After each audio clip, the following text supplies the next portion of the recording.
Bismillahirrahmanirrahim. Assalamualaikum warahmatullahi wabarakatuh. Salam sejahtera untuk kita semua. Perkenalkan, nama saya Nurul Hidayati, salah satu dosen di Departemen Manajemen Fakultas Ekonomi dan Manajemen IPB University. Pada kesempatan kali ini, saya akan menyampaikan pernyataan diri dosen untuk unjuk kerja Tridharma Perguruan Tinggi di bidang pengajaran sebagai salah satu syarat untuk pengajuan sertifikasi dosen tahun 2025. Selama saya menjadi dosen di Departemen Manajemen, saya mengampu beberapa mata kuliah. Di antaranya, untuk mata kuliah di program studi S1 Manajemen, saya mengampu mata kuliah Manajemen, Manajemen Produksi dan Operasi, Manajemen Mutu, Manajemen Rantai Pasokan, Manajemen Proyek, Pemecahan Masalah dan Pengambilan Keputusan, metode kuantitatif untuk manajemen, dan metode penelitian dan penulisan ilmiah. Selain itu, saya pernah juga mengampu mata kuliah manajemen kompensasi, manajemen keuangan, dan sistem informasi manajemen.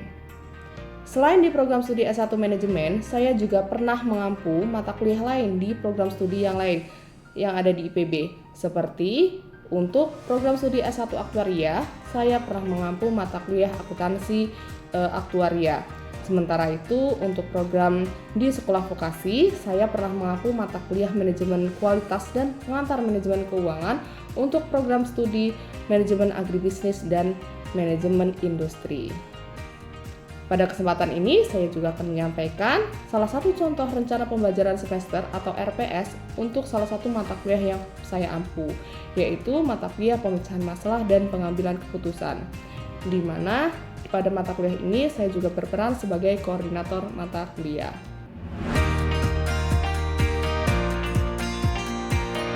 Berikut ini adalah RPS untuk mata kuliah pemecahan masalah dan pengambilan keputusan dengan kode MAN 1233. Mata kuliah ini diampu oleh tim dosen, di mana saya sebagai koordinator, kemudian ada 4 dosen lainnya yang menjadi pengampu untuk mata kuliah ini. Mata kuliah ini di bawah bimbingan program studi S1 Manajemen, Departemen Manajemen, Fakultas Ekonomi dan Manajemen, Institut Pertanian Bogor.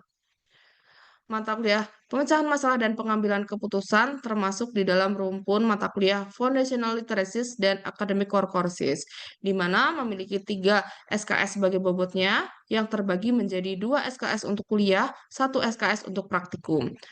Mata kuliah ini diberikan kepada mahasiswa yang sedang menempuh semester 4.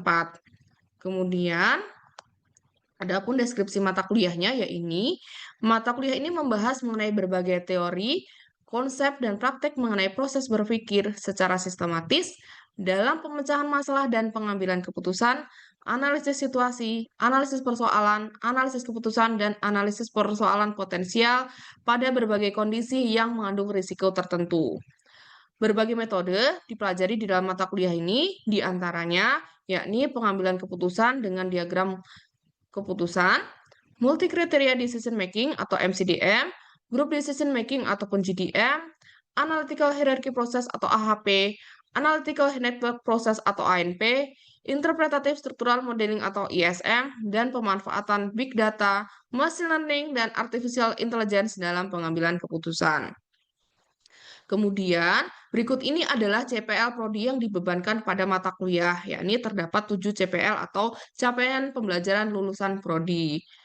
Kemudian dari CPL tersebut diturunkan menjadi capaian pembelajaran mata kuliah atau CPMK, di mana mata kuliah ini memiliki 3 CPMK, yakni yang pertama, mampu menjelaskan dan menguraikan tentang pengambilan keputusan.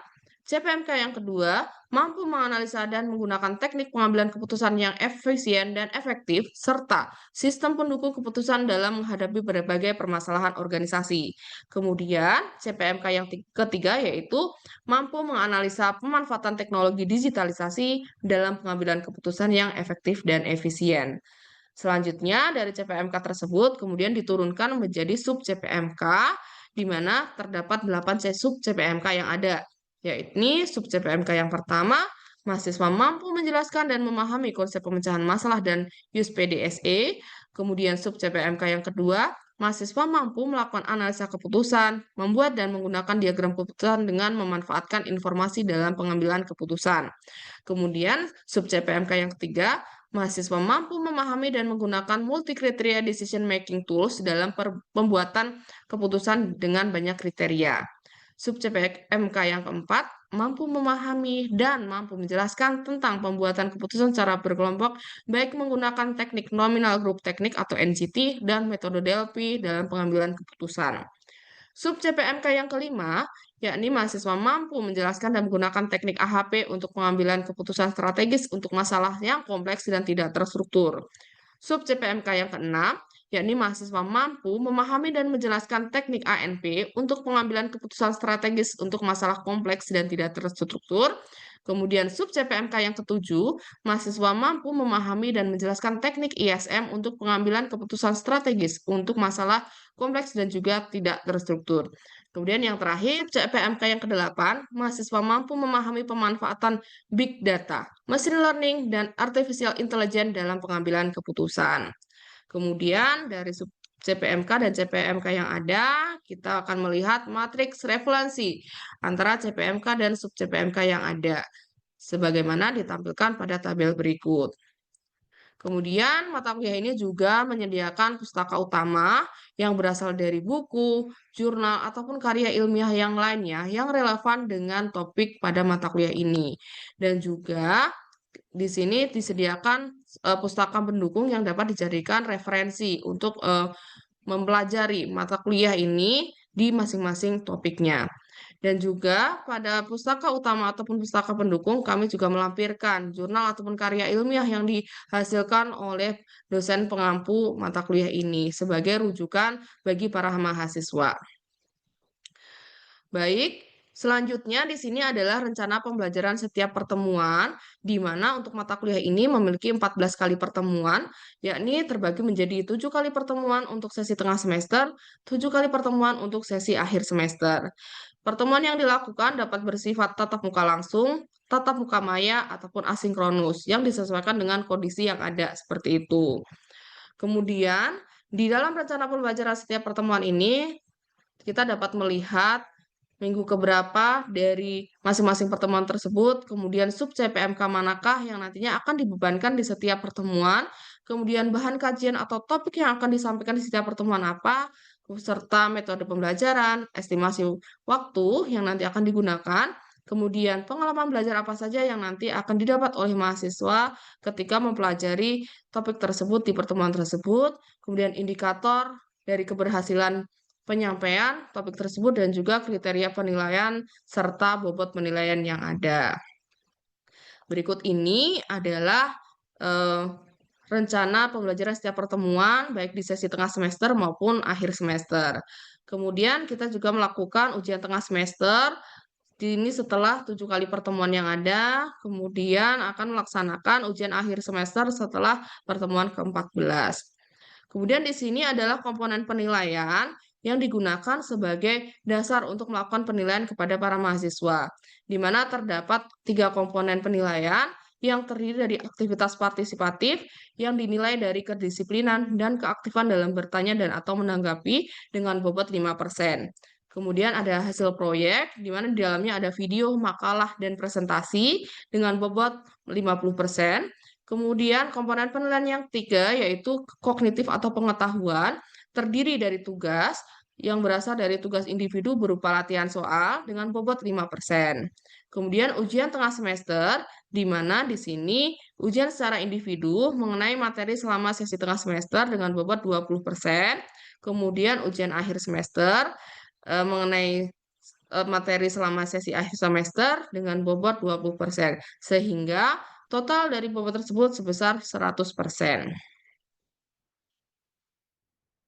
Dalam penyajian materi dari mata kuliah pemecahan masalah dan pengambilan keputusan, kami memanfaatkan Learning Management System, di mana tampilannya adalah sebagai berikut.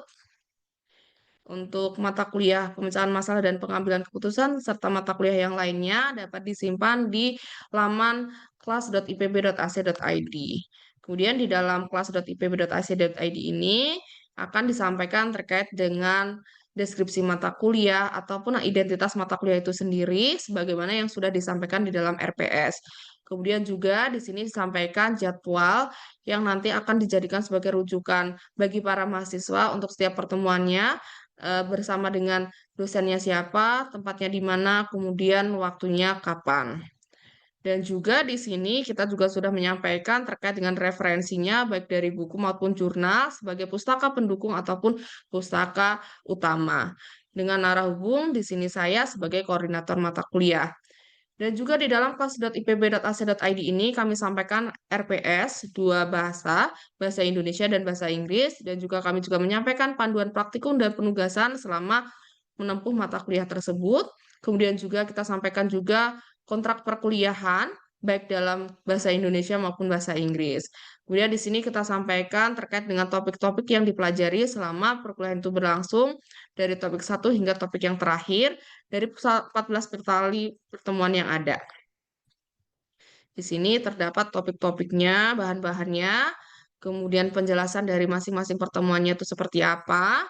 Kemudian di sini juga kami sampaikan terkait video tutorial seperti itu yang berasal dari laman YouTube ataupun yang lainnya. Kemudian di sini ada case study yang berasal dari jurnal ataupun karya ilmiah yang dihasilkan oleh dosen pengampu seperti itu. Kemudian di sini juga mahasiswa dapat menyampaikan tugasnya. Namun selama ini kami menggunakan dua metode, yaitu penyimpanan tugas melalui kelas.ipb.ac.id ataupun melalui Google Drive seperti itu. Untuk mengantisipasi jika terjadi kendala di dalam penguploadan di kelas.ipb.ac.id. Kemudian untuk pelaksanaan ujian, kami menggunakan Learning Management System, yakni dengan laman exam.ipb.ac.id.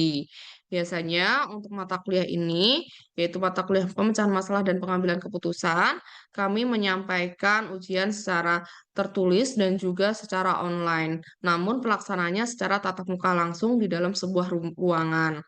Di sini mahasiswa dapat melakukan pengerjaan ujian baik UTS maupun UAS melalui laman ini. Ini biasanya kami gunakan untuk mata kuliah yang memiliki biasanya untuk mata kuliah ini ya, pemecahan masalah dan pengambilan keputusan, ini soal yang memiliki tipe PG dan BS. Sementara untuk soal esai, mahasiswa dapat menuliskan jawabannya secara langsung pada kertas jawaban yang ada seperti itu. Demikian yang dapat saya sampaikan mengenai RPS, mata kuliah pemecahan masalah dan pengambilan keputusan. Terima kasih. Assalamualaikum warahmatullahi wabarakatuh. Bismillahirrahmanirrahim. Assalamualaikum warahmatullahi wabarakatuh. Waalaikumsalam warahmatullahi Waalaikumsalam warahmatullahi wabarakatuh, wabarakatuh. Ibu. Oke, salam sejahtera ya untuk kita semua. Semoga teman-teman dimanapun berada selalu dalam keadaan sehat walafiat ya. Alhamdulillah hari ini kita bisa berjumpa kembali. Kita akan melanjutkan mata kuliah PMPK materi sebelumnya, di mana sebelumnya kita bahas mengenai terkait AHP. Begitu ya? Betul ya teman-teman ya? Oke.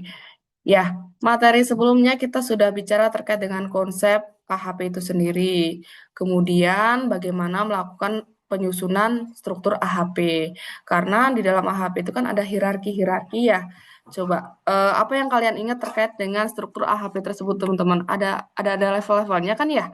Coba, level yang utama kan ultimate goal. Kemudian dilanjutkan level selanjutnya. Sebagai contoh apa tuh? Di level 1 ada faktor-faktor Ibu. Oke, betul, Amber. Salah satunya itu. Yang lainnya? Di level 2 ada aktor kan, Bu? Ya, boleh. Aktor juga boleh. Karena meskipun nanti akan ada level 2 itu ada apa yang lainnya gitu ya. Nama yang lainnya kayak gitu. Karena tergantung kebutuhan. Ada lagi teman-teman? Di level 3 tuh tujuan ya, Bu? Ya, bisa jadi itu salah satunya ya. Oke, terima kasih Amber, Akbel, dan Eva ya. Nah, itu sekilas terkait dengan struktur pada AHP. Di mana teman-teman di dalam penyusunan struktur AHP itu kan kita menyusun dulu ya, berdasarkan literatur review yang kalian baca. Kemudian kalian diskusikan bareng-bareng sama teman kalian. Apakah elemen-elemen di dalam level-level tersebut sesuai atau enggak nih dengan apa yang nantinya akan kita selesaikan menggunakan AHP tersebut, begitu ya.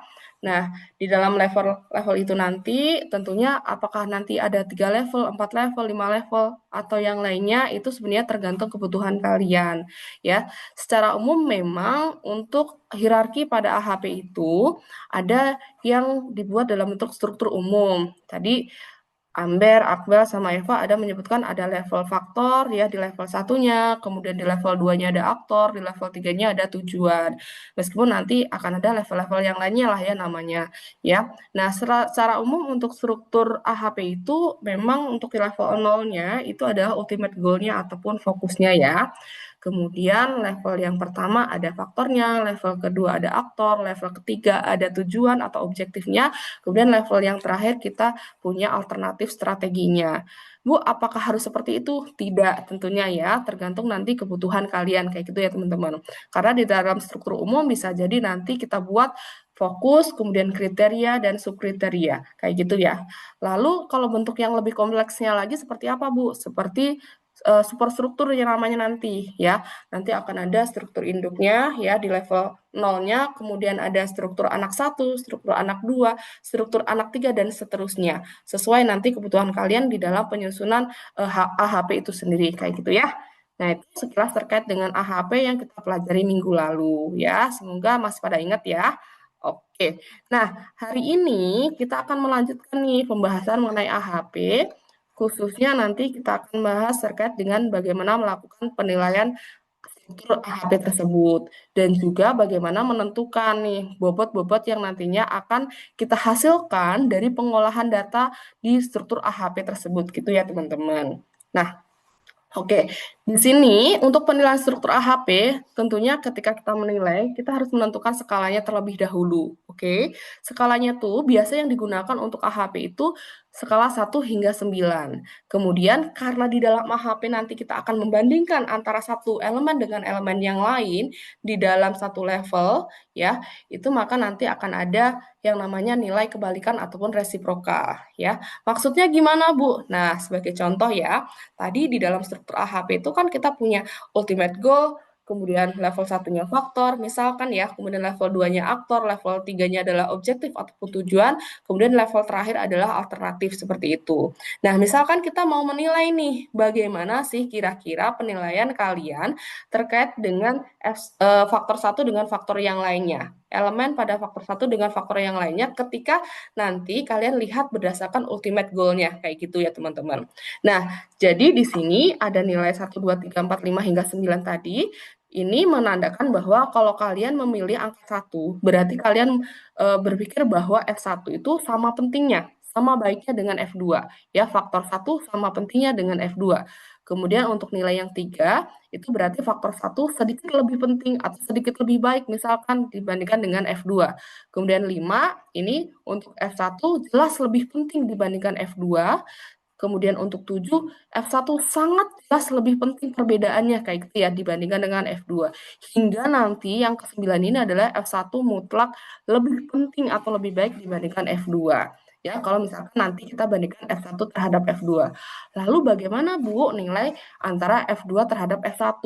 Maka karena di sini ada nilai kebalikan atau resiprokal, ketika nanti kalian sebagai pakar misalnya ya, F1 terhadap F2 itu nilainya 3, maka untuk F2 terhadap F1 itu nilainya sepertiga, seperti itu. Ya, ini sebagai contoh nilai-nilai ketika kalian melakukan penilaian pada struktur AHP.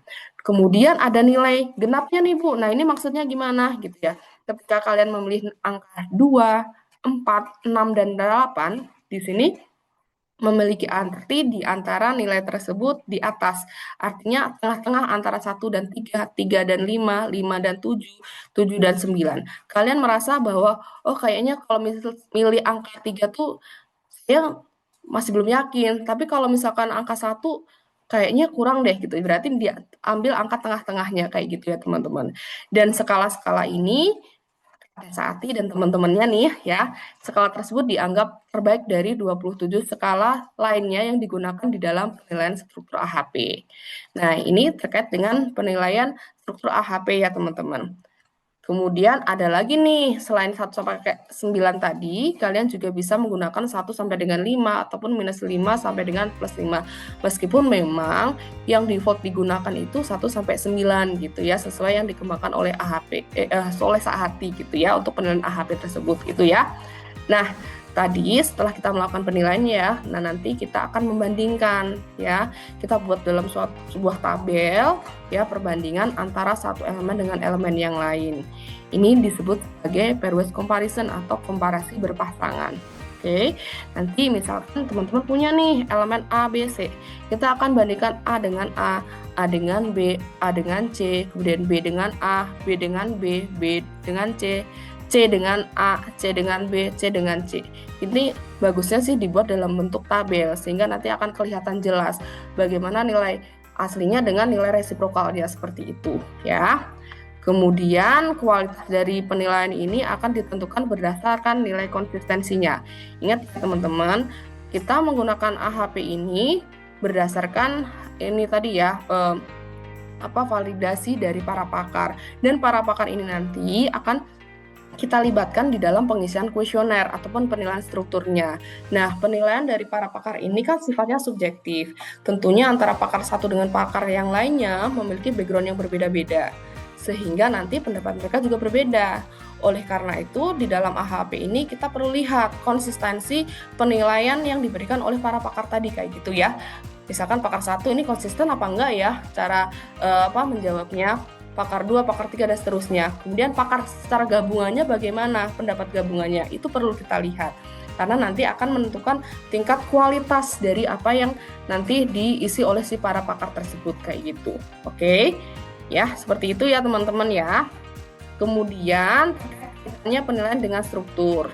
Jadi di dalam AHP itu akan ada keterkaitan antara satu level dengan level yang lainnya.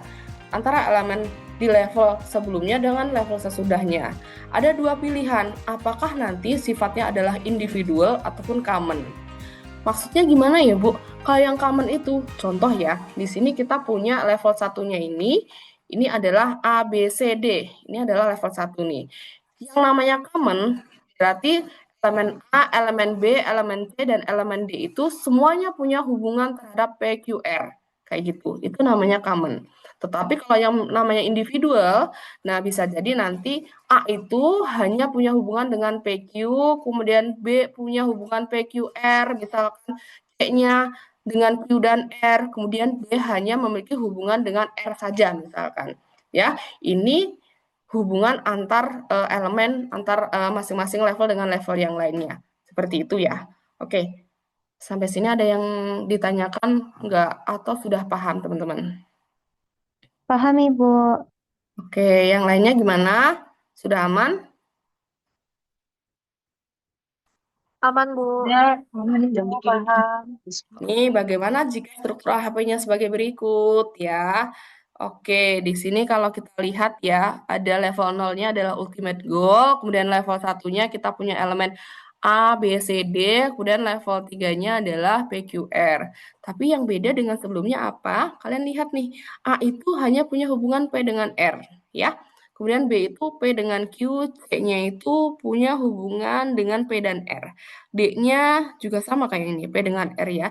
Ya, kalau kita lihat sih sepertinya ya, bukan sepertinya sih, udah barang pasti. Ini merupakan hubungan individual kayak gitu ya, karena A, B, C, D itu punya hubungan yang berbeda-beda dengan elemen di level selanjutnya kayak gitu ya. Nggak semuanya punya hubungan terhadap PQR, tetapi masing-masing punya hubungan yang beda-beda kayak gitu. Nah, selanjutnya nanti ini di bahan untuk praktikum, nanti kita buat latihan ya teman-teman, buat kerangka matriks pendapatnya seperti apa. Kalau kita punya model seperti ini, baik untuk penilaian horizontalnya maupun untuk vertikalnya. Kayak gitu ya teman-teman ya. Oke? Baik, sampai sini kira-kira ada yang tanyakan nggak atau ada yang mau didiskusikan teman-teman? Silakan. Ibu izin bertanya. Iya boleh, silakan Amber. Sebelumnya mohon maaf Ibu kalau off cam karena jaringan. Izin bertanya Ibu, kalau tadi kan ini kan hubungannya kan antar individu ya Bu ya, yang kerangka matriknya ini. Memangnya selain hubungan antar individu itu ada jenis hubungan apa lagi Ibu untuk struktur AHP-nya sendiri? Terima kasih Ibu. Oke, baik. Terima kasih Amber. Baik, Ya, di slide sebelumnya kita tadi mungkin ini ya.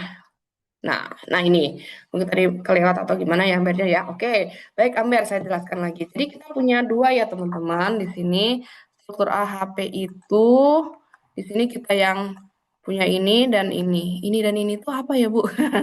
Ya, yang pertama itu adalah yang common ya. Common itu ketika A, B, C, D itu punya hubungan semuanya tuh terhadap elemen setelahnya, level setelahnya. Jadi A itu punya hubungan dengan PQR ya. B juga punya hubungan dengan PQR.